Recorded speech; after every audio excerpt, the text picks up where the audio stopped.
Good afternoon, everybody. Welcome to the Aspen Institute. And we were worried about the crowd because of the non-controversial nature of what's happening in the world today. But I guess we're going to be doing okay with these fellows here. So before I begin, I want to thank, let me get my quick notes out here. I want to thank Aspen Institute trustee Michelle Smith and the Robert H. Smith Family Foundation for the generous support of the Washington Ideas Roundtable. So let me just start quickly. It's a great book.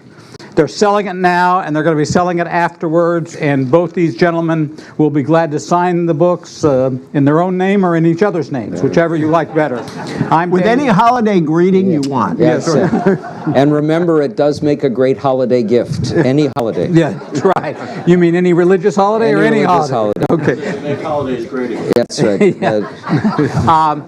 Nothing will. So it is great to have both of them here. I was noticing that Norm had a piece in yesterday's New York Times. Some of you may see it on the front page of the editorial page. And then, of course, EJ had a column today in the Post, "The Populist Mask is Slipping," and the title of one on Thursday, "The Rot in Our Political Foundation." I don't know if you wrote the... I'm being very restrained. But I have read this book, and it is interesting, and I've lived not through the Trump years, but being both in Congress and in the administration for many years. I was in the halcyon days of when tribal disputes, you could go home at night and not worry about people following you home or tapping your phone or anything else like that. It is a much different world, and it's a most interesting book. And so I guess the first question that I would have is just when you open this book and you turn to the introductory page, and I will start with EJ. The first line of this book is, "American democracy was never supposed to give the nation a president like Donald Trump." Okay, and then everything else is commentary, I guess. But valuable commentary, and not too long. So tell us, why was American democracy never supposed to give us somebody like Donald Trump as president? Well, I want to say first, it's great of Dan to do this. Dan, as you know, if I'm right, used to represent the Koch brothers. And second... well, I represent... Just nominally. I just say lived in his district. That's right. It's in Wichita, Kansas. But they didn't represent Dan. And a second, I want to thank all of you for coming. But Norm and I have done this before. I like Norm's opening so much that I want to cede this opening question to him, and then I'll pick up after. So Norm, take it away. Thank you, EJ. So this is day 319 of the Trump presidency, or as he says, longer than any other president. By far! Yes, right, by far. See what I mean? I used to try to make people feel a little bit better when it looked like he might win the election by saying, don't worry, if he does win, within a few months he'll leave us for a younger country. But I no longer have that optimism. So, and I should also note that, Dan, you remember an earlier time, you also remember a Kansas before the tax cuts and devastating budget cuts destroyed the state. And I noticed that Governor Brownback was lobbying on the tax bill, saying, you can do for America what we did for Kansas. With that, there are a lot of ways to answer the question, and EJ and I will amplify on some of them. One part of it is, if you go back to the founding, the framers were very, very cognizant of and concerned about the possibility of electing a demagogue, of electing somebody with no principles and no values. And if you look at what Alexander Hamilton wrote with Aaron Burr in mind, the idea was that they were going to build a whole series of safeguards in. The system was going to be set up so that you wouldn't be able to have a president like this. The Electoral College, as it was originally designed, was going to have sober-minded men, only men, who would actually meet together and make sure that you wouldn't have a president like this. And that if you did get a president who was going to trample on values and on institutions, you would have other institutions independent from the president, the Congress being the first one, but also the independence of the courts, who would provide some checks and balances. So you look at that, and obviously we don't have an electoral college in the same way. And as I'm sure EJ will talk about eloquently, the Electoral College itself has been distorted beyond recognition at this point, and no longer is representative of the country as a whole, and we could talk a great deal about that. You have a Congress that's supposed to provide checks and balances, and just to pick one example, we have raging kleptocracy now. The president enriching himself from his office in the most blatant and in-your-face ways, violating the law with his lease on the Trump International Hotel, violating emoluments clauses left and right. You have a family enriching themselves. You have cabinet officers and others who are taking advantage of the government. How many hearings has the Congress, House, Senate had on any of these outrages? A big fat zero. And that tells you an awful lot. And while we get some people who talk occasionally about how difficult this is, among other things, one of the great dangers we have right now, of course, is Trump firing Robert Mueller and his entire team. A Congress with any integrity would have said a long time ago, but certainly would be saying now, Mr. President, if you do this, we will immediately reinstate the independent counsel, which would be a check on him doing something like that. How many Republican leaders have even hinted at that? A big fat zero. So that tells you that the system that was supposed to provide safeguards just hasn't worked.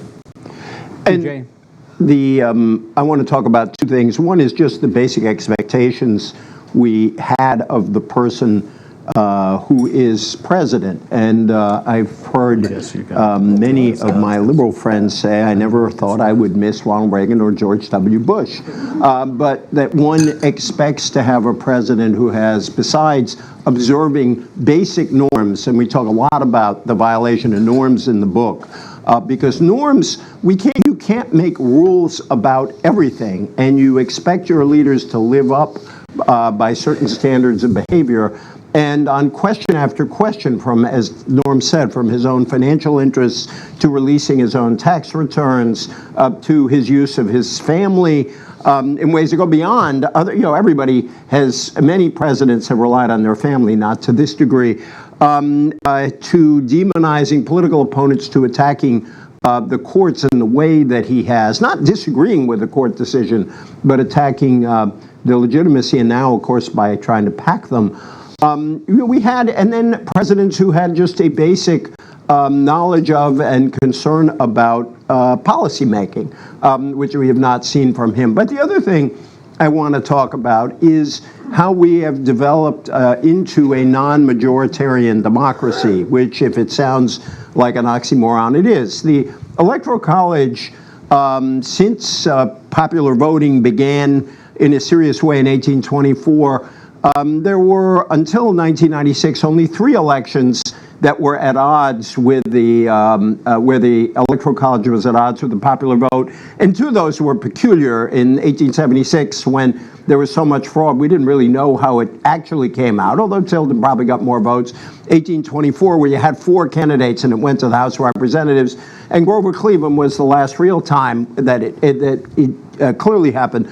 We've had it happen to us twice since 2000. Why is that? We argue in the book that the Electoral College is increasingly out of sync with a more and more metropolitan America, vastly overrepresents rural states. I haven't done the calculation yet, but I dare say that the vast majority of the people represented in the Senate last week voted against this bill. When our country started, the ratio between the smallest and the largest state was 13-1. Now it's over 70 to 1. And so we are, and by 2040, 70% of us will live in 15 states, which means 70% of Americans will have 30 senators. So we see a real problem for the regime over time if this continues. And of course, everybody in this room knows that Hillary Clinton got 2.9 million more popular votes than Trump did. So what we do in the book is we have a whole series of reforms of the system. We talk about a move to the popular vote. We talk about, which we know will be difficult, we talk about reforming gerrymandering, which is also badly distorting the system. We talk about reforming campaign money, which distorts the system further. And controversially, we actually talk about a requirement that every American go to the polls on Election Day. I think of it as universal voting. Others might call it compulsory voting. We know that you don't have to vote for anybody. You can draw a Mickey Mouse on your ballot, or you can wisely write in Dan Glickman. Or even more wisely, Rhoda Glickman. They don't know her. But we believe this is not a good idea just because there's a civic obligation to vote, but it would actually flip what happens at the local level. It would no longer be possible or legal for localities to try to deny people the right to vote, because the job of the people who ran elections would be to make it as easy as possible for people to perform their duty. We don't expect that to happen anytime soon, although we'd love one state to try it. I'll just close with one quick thought, and we can go on. While we talk a lot about political reform, we also talk a lot about economic reform. And I think that we cannot ignore the economic context in which this election happened. We have gone through a very long period. Some would date it back to 1973. Some might start it in 1980.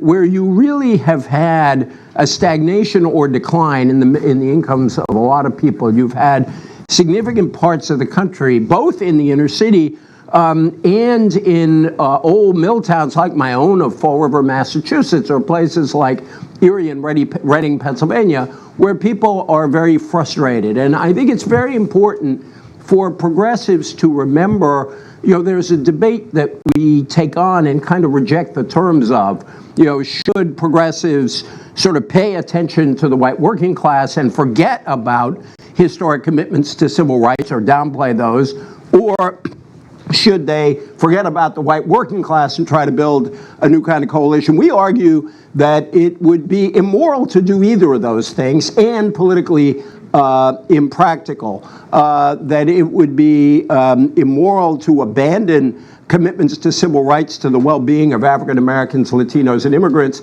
but it is equally immoral to forget about the white working class in these communities. And I like to remind people that the slogan of the Great Civil Rights March of 1963 was jobs and freedom.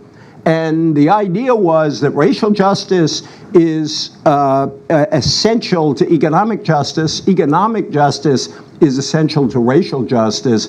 And we got to stop holding one group's pain against another group's pain and come together again as Americans to lift up all people who are suffering in our country. So to kind of follow up on that, and I would ask Norm this question. You talk a little bit about the fact that there were pre-existing conditions in this country beyond Trump that created the conditions for Trump. In fact, if I quote, and unfortunately, they weren't covered in 2016. That's right. So Trump represents an extreme acceleration of a process that was long underway. The radicalization of the Republican Party, its primary electorate, began 3 years ago. Absent these forces, Trump would still be a loudmouth developer and brand peddler, far removed from the branches of power. So what are you saying there? That this was going to happen and it was inevitable that a Trump would come along? Just about. Inevitable that we would have somebody exploiting a whole series of divisions, some of them more broadly in the society, and EJ's alluded to a few of those. We talk a fair amount about the decline of community. that's been going on for many decades. Something that Robert Putnam wrote about quite eloquently in Bowling Alone, that Kai Erikson, the sociologist, did a wonderful book about a community in West Virginia that, worked beautifully. People were tied together, and then they had a flood, and everything kind of fell apart. And what we saw happening in inner cities some decades ago that William Julius Wilson wrote about, where jobs disappeared and then the norms of the community disappeared and dysfunction emerged. And the same thing that we see happening now in communities in Appalachia and other places. All of that contributed to this, and a disaffection that has the racial element to it as well as an economic element, but more broadly a sense of untethering from the society. Then you put that together with the emerging tribalism. And as we have done for a long time, we tie some of it to Newt Gingrich, who very deliberately fomented tribalism in his efforts, starting when he first came to Congress in 1979, to nationalize the election process to win a Republican majority in the House that when he arrived had been elusive for 24 years, and it took him another 16. But it was to create this sense that Washington was so corrupt, Congress was so awful, that anything would be better than this. Throw the ins out, bring the outs in, and that would mean Republicans would win a majority. But he created a generation of people who really did believe that this was awful and corrupt and that everything in government was bad. And it started perhaps with Washington, and then it metastasized down to states and to the country as a whole. And it was amplified by the rise of tribal media. We talk about the conjunction of things. The last great populist uprising that we had in the late 1980s and early 1990s, that was triggered in many ways by a pay raise for top public officials that had been blessed by Ronald Reagan as he left office, embraced by George Herbert Walker Bush as he entered. All the congressional leaders went along. But it was designed by a quadrennial commission of the elites in this society to make up for a decade where there had not been a raise at all for judges or members of Congress or top executives, and they gave them a 25% increase, and that created an explosion. The year before that, the FCC eliminated the Fairness Doctrine. And Rush Limbaugh, who had been a noontime talk host in Sacramento, moved to New York to try and make it as a national figure, and this was his rocket to prominence. And then if you take the rise of tribal talk radio, and almost all of this was on the right, and put it together with the emerging internet, Drudge, his protege, Andrew Breitbart, the successor to Breitbart, Steve Bannon. You put all of those things together and you get a witch's brew that when a new populist era emerged, the opportunity for a demagogue was going to be there. This time, if it hadn't been Trump, it would have been maybe Ted Cruz, maybe Ben Carson, one of the other outsiders, maybe somebody not quite as demagogic as Trump, or not quite as much of a narcissistic sociopath. Not quite, verging, but not quite. But we were going to end up with a challenge of this sort, and if we hadn't had it with this election, it might have happened in the next election. And just to fast forward ahead a little bit, the good news here in part is that if we didn't have this kind of awakening now, this jolt, some of those deeper divisions in the society, the political divisions where people now would be happier if a child married somebody from another race than somebody from the other party, the negative partisanship that we have, the racial divisions growing as the country becomes more diverse and moving towards a majority-minority country. We could have reached a point of no return, and now at least we have an opportunity to try and work together, do some of the things that EJ was talking about, not to put one group's pain against another, and maybe heal some of those wounds, and maybe the jolt will even reduce the tribalism, but that's a long-term project. So I'm going to ask EJ in a second, but I want to sort of make sure. Can I make a quick point on what Norm just said? Okay, go ahead, because... Yeah, 2 quick points. One is, if you just take it up to the Obama years, I think, and we argue those years were also important, When Donald Trump was a truther, and when he was not a truther, Birther. the truther is that was a complete slip. When he was the opposite of a truther, Yes. Or real truther. It's called a liar, I think Yeah, is the term. Yes.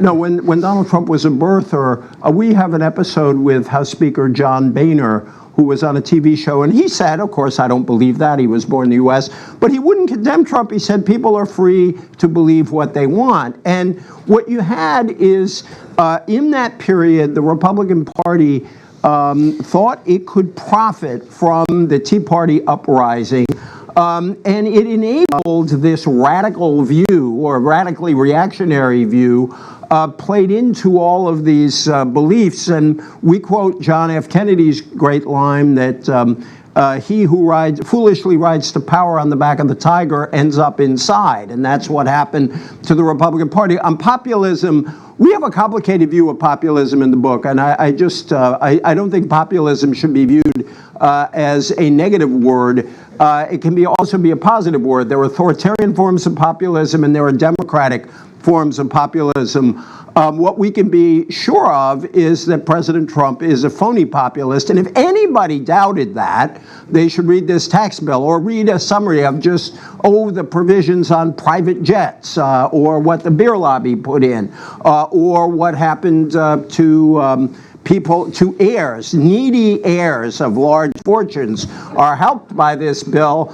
Those outrageously well-paid graduate students, at least in the House version, are hurt by this bill. So that there is something deeply phony about Trump's populism. Martin Wolf, I think he was the first person to use the phrase in the Financial Times, called him a Pluto-populist. Populist policies, populist rhetoric, plutocratic policies, and that's what we're looking at. Okay, so let me then, in the spirit of the bipartisanship of the Aspen Institute, which I feel I must ask you, do the Democrats bear any blame for any of this stuff? I will say, Dan, that one of my favorite moments was being in the Koch Auditorium out in Aspen, decrying Citizens United. That was, I really And you enjoyed made it that. out alive. And I understand the bipartisan nature, certainly. There are no angels here. It's not like you have one party that consists of people who are constantly looking for the greater good. Parties are seeking power. They do things. If you go back to the 40 years of consecutive majorities that Democrats had in the House of Representatives, the old adage that the framers were very cognizant of, that power corrupts and absolute power corrupts absolutely, had some bearing. They became arrogant and dismissive of the minority and condescending. There was some corruption, petty corruption inside the arena. Parties can do those things and will. Parties can move to extreme positions. But the fact is, if you look at the last 20 or 25 years, the polarization is asymmetric. The willingness to flout norms and to blow up systems to accomplish ends is largely asymmetric. It's one of the, I think, great failings of our system is a large group of people in mainstream media who simply won't say that, even though most of them know it's true. And it's this inculcation of the sense in journalism that you report both sides, even if there's only one side, or sometimes there are 5 sides, and the unwillingness to take the hit of criticism that you're being biased. And if you don't call out people who are miscreants, then they're going to continue to behave badly. And so we've taken some hits for framing it this way, and we will continue to, but as they say, that's the way it is. Yeah. Well, I would ask EJ, I think it was Thomas Frank in his book, What's the Matter with Kansas, talked about the fact that the political system, especially the Democratic Party, did not offer constructive alternatives for average voters, and people turned to other things like perhaps faith, other kinds of institutions, and in the process the Republicans became more radicalized. Does that resonate at all?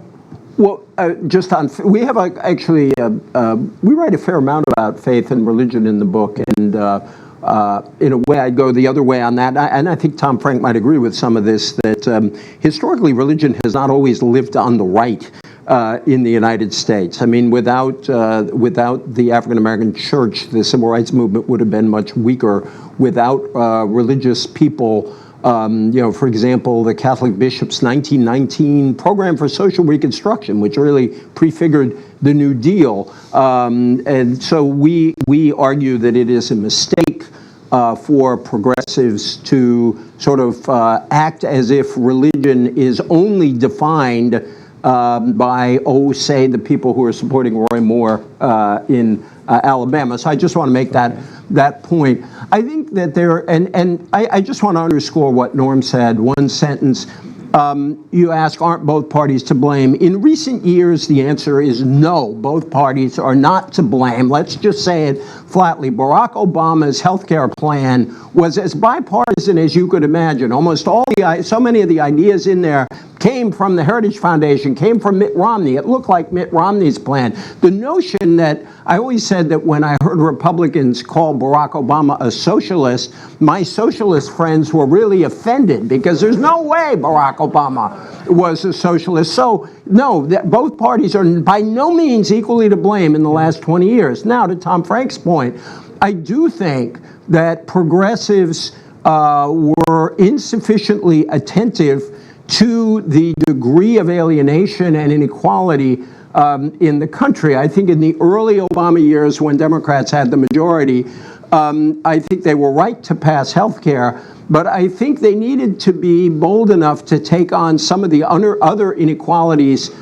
in that period. It's not easy to do in Washington these days. They faced a lot of obstruction. But I do where I think you don't have to agree with Tom Frank on everything to say that both the left and center left need a program that is really going to begin to right these radical inequalities that are structural. It's not going to be easy. A lot of these are due to big forces in the world. But yes, I think Democrats and progressives cannot ignore this discontent that crosses racial lines and crosses geographical lines. Even within states that we see as blue states, there are radical differences in different parts of those states in terms of economic development. Chicago versus downstate, greater New York versus upstate New York. And we got to grapple with that. Well, let me just add, Dan, that one of my favorite phrases from one of my favorite people of all time, Daniel Patrick Moynihan, who wrote a seminal article called Defining Deviancy Down. And it gets back to the norms. The Republicans are defining deviancy down by the minute. It's not just Donald Trump. It goes back to Mitch McConnell and the Young Guns. It goes back even further than that. But when you change the system, then the other party is faced with a great challenge and may have to operate at a level where you fracture norms to right previous wrongs. And if you look at what happened when Harry Reid basically altered the filibuster rule for executive nominees and judges below the Supreme Court level, he didn't do that willy-nilly. He did it when Mitch McConnell, having gotten his party to filibuster against almost all judgeships, including those that ultimately passed with unanimous or near unanimous support, but told Reid and the Democrats flatly, no matter how qualified, no matter how wonderful, we will not accept any nominee for the D.C. Circuit. We're going to keep a conservative majority, despite the fact that there are 3 vacancies there. And Reid either had to accept that blackmail threat or change a rule.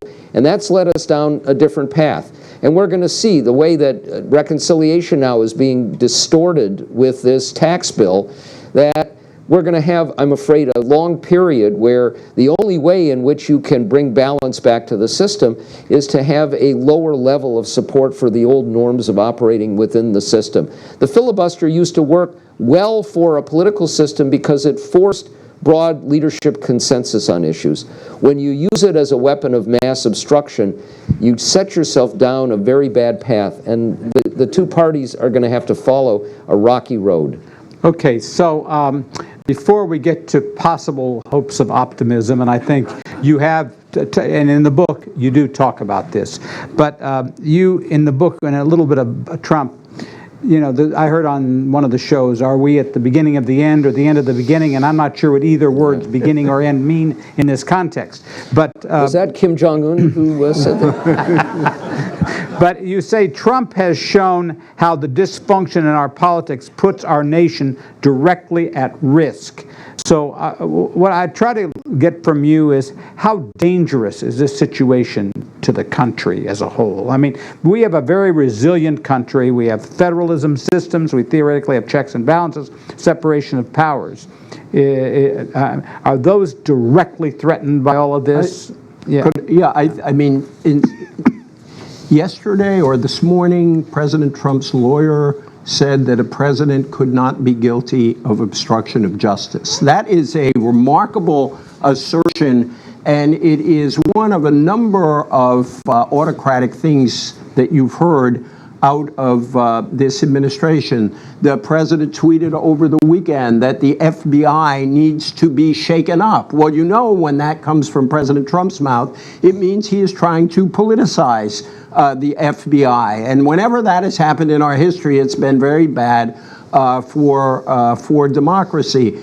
If you look, a lot of great writers, Danny Ziblatt, Masha Gessen, David Frum, and others have talked about a kind of checklist for what authoritarians or autocrats do as they chip away at protections. And, you know, thank God we are still free to sit right here and say what we are saying. It's a slow erosion that you see that's dangerous. And the other thing is, just a sentence on this, at the end of President Trump's visit to Asia, what we were really looking at is a ceding of American influence to China in a big way. And it's really paradoxical because, you know, Steve Bannon and Trump both claim to believe that China is the great threat to us, and yet what we are seeing is a retreat of American power and influence in the world, and whether you are sort of on the right or on the left or in the middle,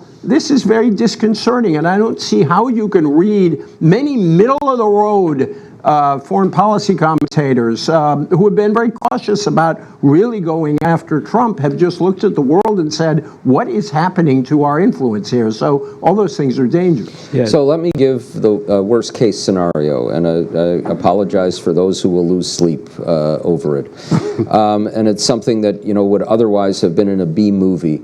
But as the noose tightens in the Mueller investigation, and that's happening fairly rapidly, and after the latest indictment, Manafort is probably next, then there will be others, that Donald Trump fires Mueller and everybody around him, goes down through the Justice Department ranks to find somebody who will do it, and then pardons himself and everybody around him, and then goes on Fox and says, this is a coup attempt. I won the election. The deep state and Hillary Clinton are trying to steal it. We cannot let this happen. And I'm asking all of you who believe in me to take to the streets. And keep in mind that that may be 30% of the country. They have 80% of the assault weapons. And you get a bunch of people taking to the streets, and almost inevitably there'll be some violence. And then the president says, we have anarchy, and I'm declaring martial law. Now, that's fanciful at one level. At another level, we could be facing not just a slow deterioration that normally happens with autocracies, but a direct crisis. Now, can you stop that crisis? Yes. If a Congress with any integrity, a majority with any integrity, stops it. They can stop it by first immediately reinstating Mueller. They can stop it by making it clear that any of these further actions will not stand. If you have a Supreme Court that manages an expedited action that says a president cannot pardon himself, whatever the specific language of the Constitution says, when you go back to the founding, if you are an originalist, you will know what they had in mind with the pardon power. And the pardon power didn't include a scenario where a president could slay his adversaries and then pardon himself, where the remedy is impeachment, And then he orders the murder of the members of Congress who would vote to impeach him and pardons himself. That's not what they had in mind.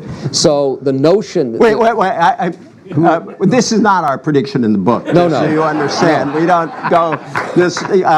Maybe the book would have sold more if we put this scenario in there. This is only, in the famous phrase, the Constitution is not a suicide pact.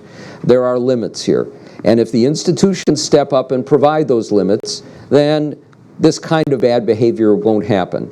That's the challenge we face, and it's a challenge that requires all of us to ask as often as we can of the Speaker of the House and the Majority Leader of the Senate and the important other figures in Congress, what will you do under such circumstances? So that's... Could I just say, even... everything, there are each individual piece, aside from murder, but there are many individual pieces in Norm's scenario that are plausible. But even if you reject that scenario, the slow erosion that we're looking at is dangerous all by itself. And I think that's what, for now, we have to keep our eye on. But where I very much agree with what Norm said is that you really do need Republicans to draw a line in the sand somewhere, and I think the obvious place right now is on the Mueller investigation, which takes us far out from Norm's scenario, because if he is permitted to fire Mueller and there is no Republican pushback, then we really do begin to cross the line into lawlessness, and then this scenario becomes a little bit less implausible. So, there are a lot of issues. I'd love to talk to you about the role of Congress in all of this, why Congress has been so reluctant. Going back to the Nixon era, even the Congress asserted itself at the very end, and they were the ones that really were the seminal force in removing Nixon from office when Goldwater and others went to see him. So you have Howard Baker, and you've got Hugh Scott, and you've got John Rhodes, and you've got Barry Goldwater.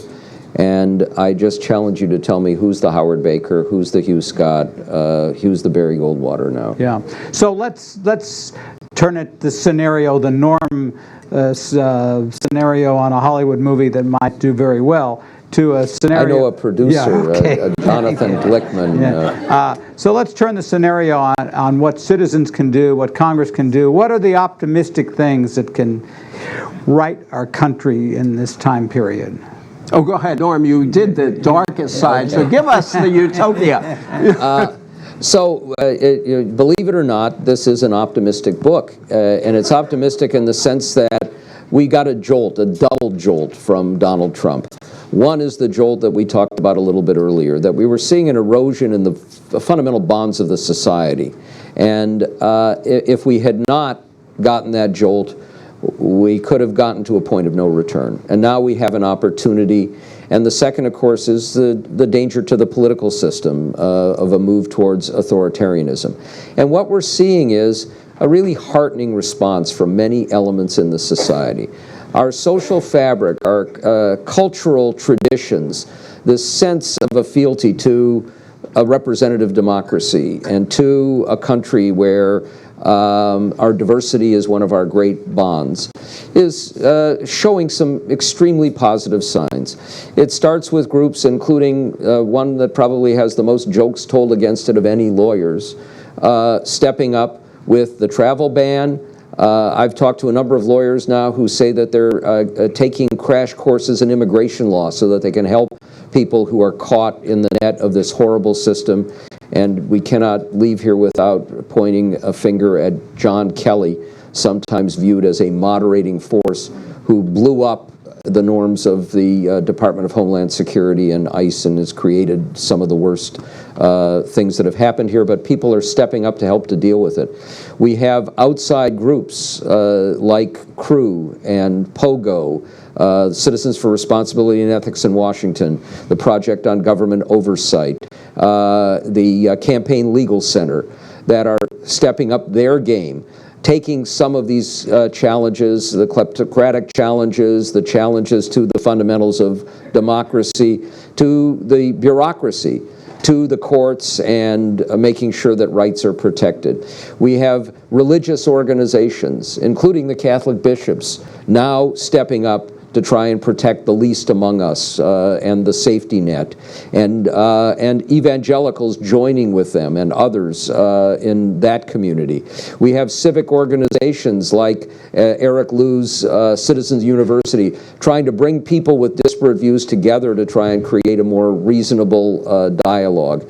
There's a lot going on, including what started with the demonstrations, the Women's March right around the inaugural, but that have continued with sustained efforts to get people registered to vote, to use the ballot box to send signals, and the signals sent in Virginia and other states 2 weeks ago or so are important ones. We'll see how that plays out in Alabama, whether it becomes known as the pedophilia state or whether there's a reaction there.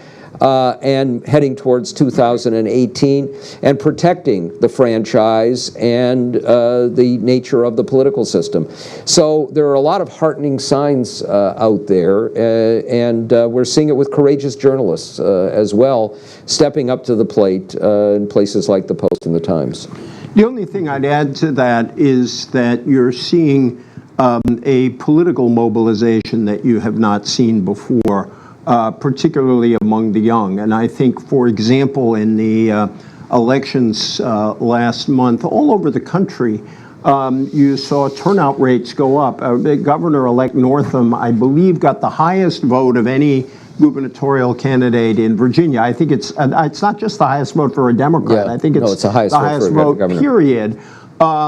Because so many people wanted to register their desire for a different direction. And this didn't just happen in blue states or blue counties. It happened all over the country. Theda Skocpol, the great sociologist and political scientist up at Harvard, who did a great book on the Tea Party, really trying to understand Tea Party folks, has gone back into the field with two colleagues, and they are looking at 8 counties, all of which voted for Trump in 4 states. And they have already found in those Trump counties 10 groups, indivisible type groups that have risen up spontaneously to take action. And as Theda points out, every one of those groups is either led or co-led by women, which I think is important and interesting for what's happening. I have liked to tell the story. Our son has taken a year off. He's heading to law school, so he's going to be one of those lawyers. But he wanted to take a year off, do some traveling, and to do some work in politics, because he's a pretty moderate sort of liberal, but he sees Trump as a real threat to small d democratic values. And he worked on a project in Connecticut where they flipped 19 towns from Republican to Democratic. But the reason I tell this story, other than every dad likes to brag on his son or daughter, is a moment he had when he knocked on a door and an African-American man came to the door, and my son was talking to him, and he said, "So you're going to vote on Tuesday?" And the man looked at my son very seriously and said, "It's our job." And that's been my slogan ever since my son told me that story. It's our job to engage in civic life. It's our job to engage in politics because we're Americans and because we value our freedom. And I see this happening in all parts of the country, from the reddest to the bluest. And I think something good is happening in response to this threat. There's one group I didn't mention that's very important, and that is a group of conservative, mostly intellectuals, policy intellectuals, who are stepping up to try and reclaim the Republican Party. From Jennifer Rubin to Bill Kristol to Evan McMullen and Max Boot, and a fair number of them. Mike Gerson, David Frum. Not so many inside, in fact, very few inside. But it's important that they're stepping up, but what's most important is We don't want to see a Republican Party that gets destroyed. The system doesn't work unless there are two vibrant, problem-solving parties. It's not going to be a Rockefeller or Eisenhower Republican Party. It'll be closer to a Goldwater Republican Party. But there's a real difference between a party that looks for the ways in which you can compromise and work to solve the problems of the country, that says we want a smaller and leaner and meaner government, but there are vital functions that government performs. We need the best people doing it, and a party that basically wants to blow everything up. Okay, so we're going to get to Q&A, and we have about 30 minutes or so. So you raise your hand, I'll try to call on you as I see you. Please do not make a long statement if possible. State your name and then a one-sentence question if you can possibly do it. And you can direct it to either of them or to one of them or both. EJ's son played baseball against my son, and my son is in politics. But identify yourself. Michael Schulman, and my wife's Jackie Judd, who you all know. And he said the tipping, he was the comms director, they won the Nassau County, a Democrat won for only the third time in 80 years. It was the edge was the anti-Trumpers, not the anti-Republican Party. But the question I have is if Justice Kennedy comes through, and he isn't afraid of sociological gobbledygook, and gerrymandering that is politically based becomes illegal, will that pull the Republican Party to the center? So, go ahead. Yeah, By the way, I missed those baseball days. Those were fun. Thank you for the question. So, a little bit of the backdrop to this, of course, is that the last time we had a redistricting case of any significance, it was a Pennsylvania case in Veith. And 4 justices said, yes, there's such a thing as partisan gerrymandering, but there's nothing we can do about it. 4 said, yes, there is. And 1, Kennedy, said, well, there might be, but I don't see a standard now, but I might see one in the future. And the Wisconsin case moving forward now provides a standard that is not gobbledygook. It's actually quite easy to understand. And that was a John Roberts quote. And if Kennedy is true to his word, then we will see a change here. And it is a change that puts some boundaries that say that you can go too far in partisan gerrymandering. That will have at least a little bit of a chilling effect on states that otherwise are doing in-your-face partisan gerrymandering. But it'll take a long time. And what we have said for many years, Tom Mann, Tom is not with us, but we should certainly acknowledge his enormous contribution, and EJ and I, that there's no panacea here. If you somehow could eliminate gerrymandering, the fact that people are clustering in areas where they're surrounded by like-minded individuals, that there are concentrations in urban areas, mean you're going to still get homogeneous districts, and you'll still have a lot that are fairly much one party. But it would be a big step forward if we can get that happening. If it doesn't happen, then it becomes worse. It's absolutely necessary and not sufficient. That what you have is a misrepresentation. And, Democrats used to do gerrymandering too, and they did in the last census in the few places they had control of. The reason this became so partisan is because Republicans had such success in the 2010 elections in swing states. That you had really radical maps drawn in places like Pennsylvania, Michigan, Wisconsin that really distort the outcome. But the radicalization of the Republican Party has happened not just because of these structural forces, but it goes really deep into the party itself, because so many people who were moderate Republicans have left the party. And so their primary electorate is still very conservative, is more conservative than it was 20 or 25 years ago. But you got to fix the gerrymandering, and it would be, and Democrats had happily, in this gerrymandering case, surprise, surprise, Republicans from Maryland, where I live, are actually on the side of most of the Democrats, because that was one of the states that got gerrymandered by Democrats. So we got to be consistent about it and say this is wrong wherever it happens. Okay, let's see. I saw this lady right here. I'll try to get to everybody. A great woman whom I worked with in Albany, New York, many, many, many years ago. Many in my case. She looks considerably younger than you I do. Yes, okay. Exactly. Trump endorsed Roy Moore. Yeah.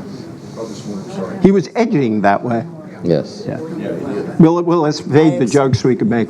I expect we'll have a Roy Moore in the Congress, unfortunately. Jill Shooker is my name, and can you Yeah, hear we me? can hear you, yes. Sorry.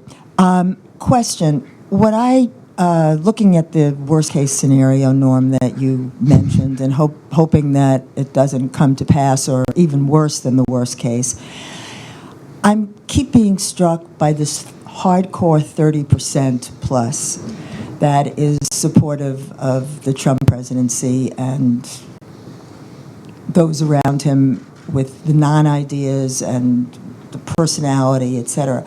Who are these 30%, and is there a way of connecting with them, or is that inevitable in terms of the hardcore?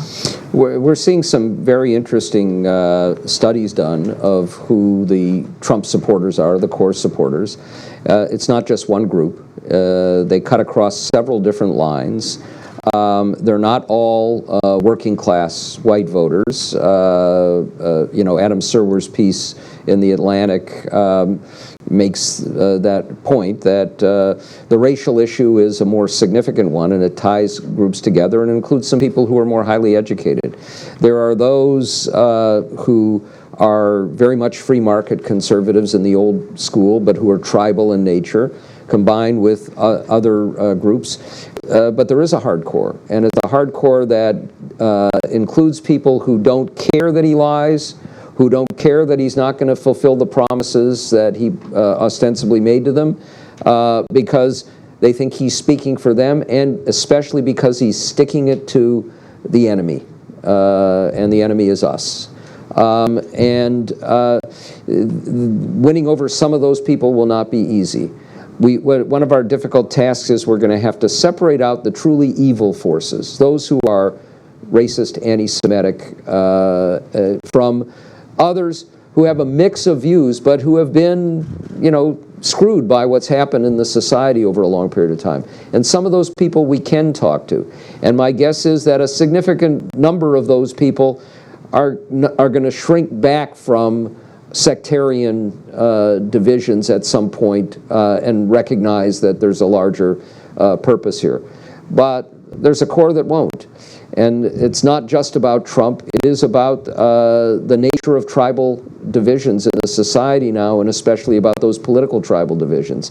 And what we also have to keep in mind is that for many of them, they still get all of their information from Fox and from Rush and from Alex Jones and others.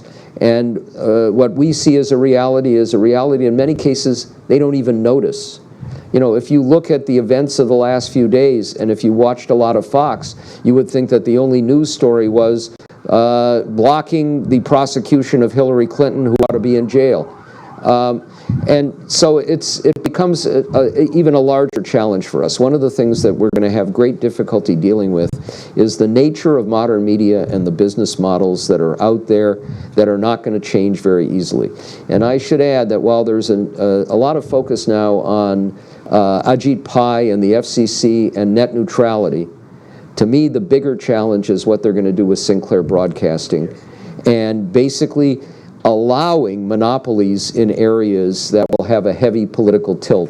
And if you put that together with the Koch brothers participating in the purchase of Time Incorporated, if we get billionaires moving in and in effect taking over the free press, or a large share of the free press, that's not the kind of First Amendment that the framers had in mind. I think it's worth looking. There's a great study by a woman called Emily Ekins at the Cato Institute, and I think our politics... Former intern of mine, by the way. Yeah. Oh, that's right. Yeah. Called The Five Types of Trump Voter, and I think everybody, that's really worth reading to understand where Trump came from. That's what I was looking up on my phone. And I think that it's really important. Everybody sort of acts as if the white working class put Trump in power. 59% of college-educated white men voted for Donald Trump. A big chunk of Donald Trump's vote are rich, privileged people who want these tax cuts, and we can't forget that. That's A. B, we will always have 20 to 30% of the country that is on the right. This has been true forever. I don't think that, I'm not really concerned about persuading the last 30% of us who will probably continue to disagree with me forever, and we'll have fun exchanging on Twitter. I think the people we should think about are the part of the Trump vote that is conflicted. There are plenty of people who voted for Trump, either because they were mad about something, because they didn't like Hillary Clinton, because their economic circumstance had deteriorated and they were ready to just sort of take a slap back at the system. And so I think the fact that you use 30% is broadly right, which tells us that 70% of Americans are open to a different argument, 65 to 70% of Americans, and those are the folks we should concentrate on. Let's see, this gentleman right here, front row. Gary. Please come in right there. Thanks very much. I'm Garrett Mitchell, and I want to pose a quick question and get your response to a sort of thesis, which is that as we have moved in our politics from deep polarization to tribalism, the argument goes that the salient issues are no longer the economic ones; they're cultural, and that when you have a scenario in which tribalism is rampant, cultural issues are the primary ones that are concerned. Those are the ones on which it is enormously difficult to find so-called middle ground. You can disagree on tax cuts, you can disagree on a lot of social policy issues, but when it comes to those cultural issues, finding common ground. So, and cultural means what? Abortion, Yeah. gun rights, Right. gay rights. Right. And with tribalism, in addition to that, whatever the head of your tribe is saying is true, which I believe is some percentage of Donald Trump's success at this point. Two things on that. I think two interesting writers on cultural warfare. One is James Davison Hunter, who wrote a book almost 30 years ago called Culture Wars, and the other is Alan Wolf up at BC. And they had very different views, but that actually I always thought coincided. That James Hunter said that there is this deep, irreducible cultural war in the country, partly because he was looking at the 15% who were most secular and liberal versus most conservatively religious and conservative. And between those groups, there's real down-the-line difference. Alan Wolf said, actually, there is less of a culture war than we think, because there is a very large group of people in the middle of those two positions who have more complicated views on cultural issues. I suspect everybody in this room has a complicated view on some cultural issue. I've never seen a liberal parent who really wants their kids staring at porn every day. I have never seen a conservative parent who has daughters who doesn't somehow want his daughter to do well in the world and not face discrimination or sexual harassment. Even on abortion, when you ask the question, should abortion be illegal all the time, most of the time, or legal or illegal all the time, most of the time, you have a lot of people who express ambivalence about abortion. There are people who think abortion should remain legal but have deep moral questions about it. So I think that I think things have gotten deeper. I think your description of the reality of how we've gone from sort of partisan polarization to tribalism is quite true, and it's become harder to have conversations across these lines. But I think that if you will, you need both, you need intellectual, moral, and political leadership to try to reopen some of these conversations, because cultural wars try to exploit our disagreements, and the real task of politics is to heal our divisions. Let's see, I saw way in the back, hand up, this gentleman, and then I'm just trying to get people from the conservative and the liberal side of the room. If I can. I'm not sure which side I'm on. Mark McCarthy, great talk, great book. You made one sale at least already. Thank you. A question on political comedians. You have family too? I love Norm because he's never satisfied. He's the man. I have some students. I'll tell it to them too. So political comedians, the Samantha Bees, the Steve Colbert's, the John Olivers. What's your reaction to their role? Are they raising the right sort of issues, preventing bad behavior from being normalized, or are they too shrill, too divisive, too tribal, and speaking only to like-minded people, or a little bit of both? What do you think? I would say it's a little bit of both. There can be an enormous power there. Jimmy Kimmel, who's not a political comedian, became an icon because he used his celebrity with a deeply affecting personal story, a child born with a heart defect, having to go through multiple operations and will for years to come, and he's got the insurance and he can pay for it, but he talked about others, and among other things, if you bring back lifetime or annual limits in health insurance, which was one of the key features often ignored of the Affordable Care Act, then you can have a child born who within 6 months basically is shut out of the insurance market for the rest of his or her life. And that had a real impact on the vote on the repeal and faux replace of Obamacare. Of course, now it's back in the tax bill in significant form, but that worked. For Stephen Colbert, whose show was doing all right, but it was not reaching the level of penetration that even his previous show had in terms of the cultural icon nature, when he really became sharp in his critique of what was going on in our politics, he moved to #1 in the ratings. And interestingly, Jimmy Fallon, who was not doing this stuff and who it's not in his wheelhouse, the Tonight Show, which had been #1 for decades, fell back a little bit. But let's face it, this is an audience of people who want to hear that stuff. And it can be important. I think political humor is enormously important. And one of the things that Jon Stewart and Stephen Colbert did in their old shows, John in particular, was to champion people in other countries with repressive authoritarian regimes who are courageously using humor in Egypt and other places. And it's one of the core ways in which you can provide a counterweight to an authoritarian government. It's why they try to repress them. The day we stop laughing at our leaders, including leaders I like and agree with, is the day when I really start worrying about the country. I think comedians have often been a very helpfully subversive force, and they're almost necessarily over the top. But I think, as Norm suggested, in authoritarian regimes, the first sort of way people have to fight back is through humor. You know, the joke about the man whose parrot flies out the window in the old Soviet Union, and he runs to the KGB and says, "I want you to know that my parrot's political opinions are his own." And that was a way to push back against the regime.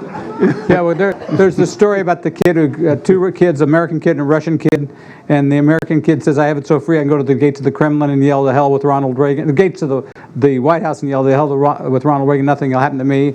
And the Russian kid says, "That's no big deal, I can go to the gates of the Kremlin and yell to hell with Ronald Reagan, and nothing will happen to me."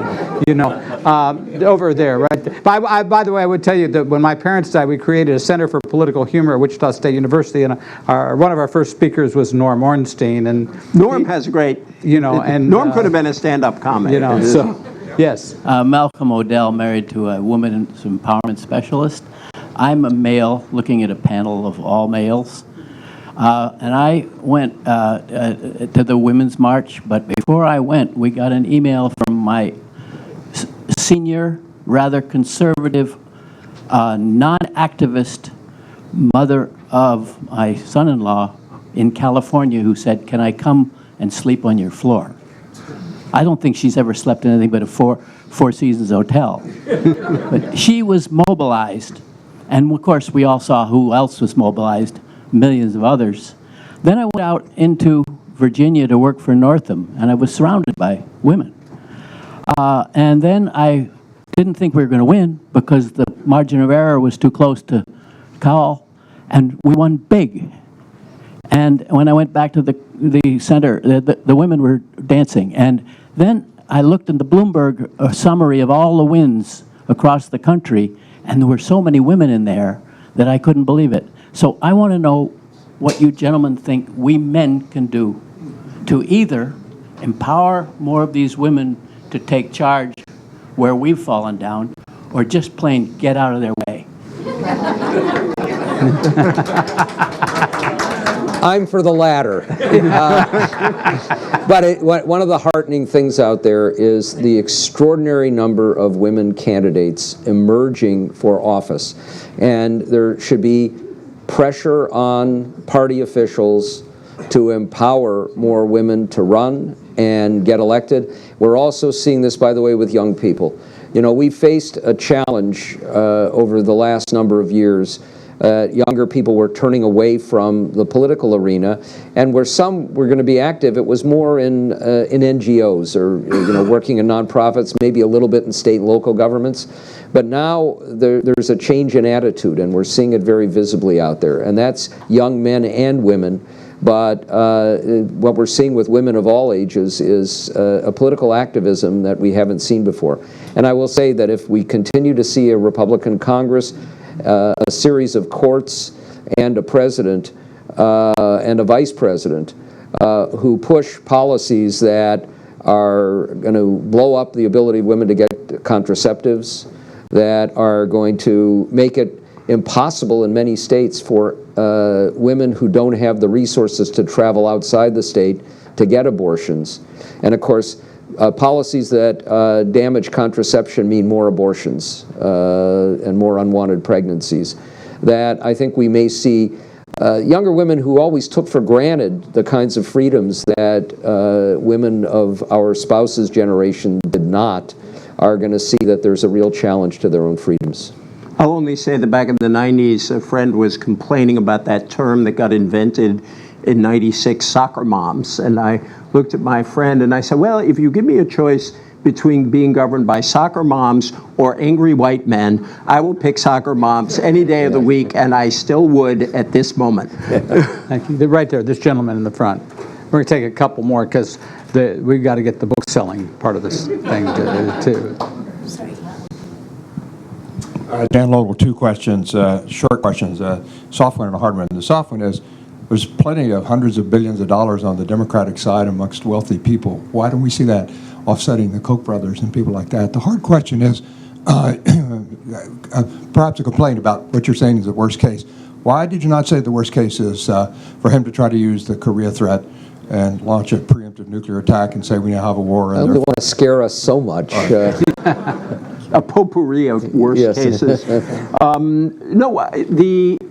We talk a lot about rich liberals with a lot of money, and there are rich liberals with a lot of money, but if you look at, this shouldn't shock any of us, that there is far more money concentrated on the conservative side, because there are an awful lot of really, really wealthy interests and people who are more conservative for their own economic interests. Second, there is probably, and this is more complicated, I think rich liberals until recently have tended to favor funding particular causes that they favor personally as against favoring a broad progressive program. Now, I don't want to diss a lot of, there are rich liberals who actually do want to fund the broad agenda, but I think that's part of the issue. And I always thought, Norm and Tom helped write the original McCain-Feingold law. And when I sort of heard, and I was very strongly supportive of that. And,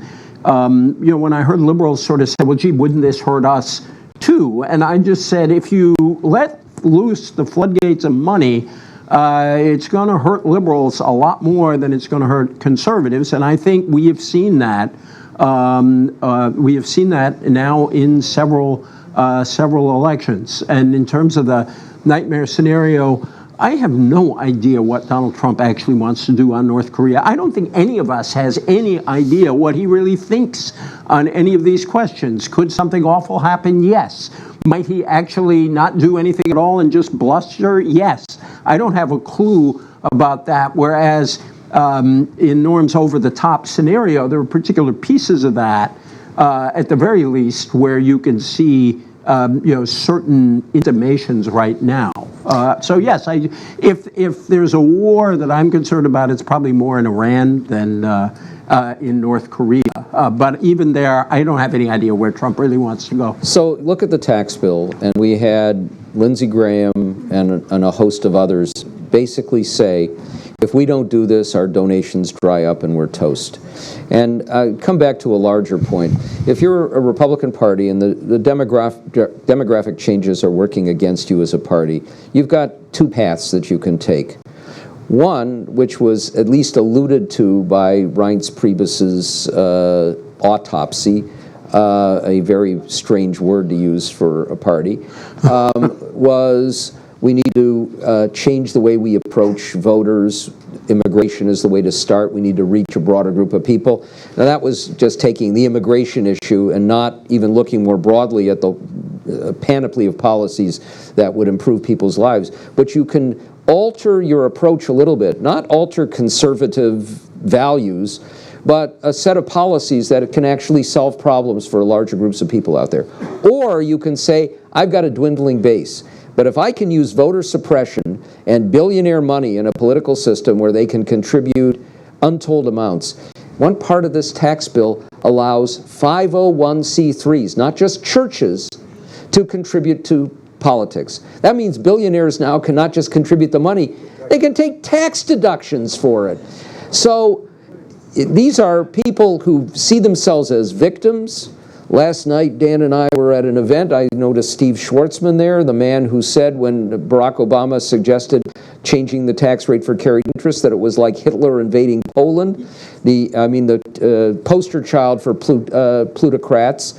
And these are people who may have been Democrats in some cases, but now if they get their tax cuts, they'll put big money into campaigns to enable them to keep them. And on the other side, what have you got? Tom Steyer, who's decided to put $20 million instead of into Secretary of State races where we might be able to do something about voter suppression, puts it into an impeachment campaign.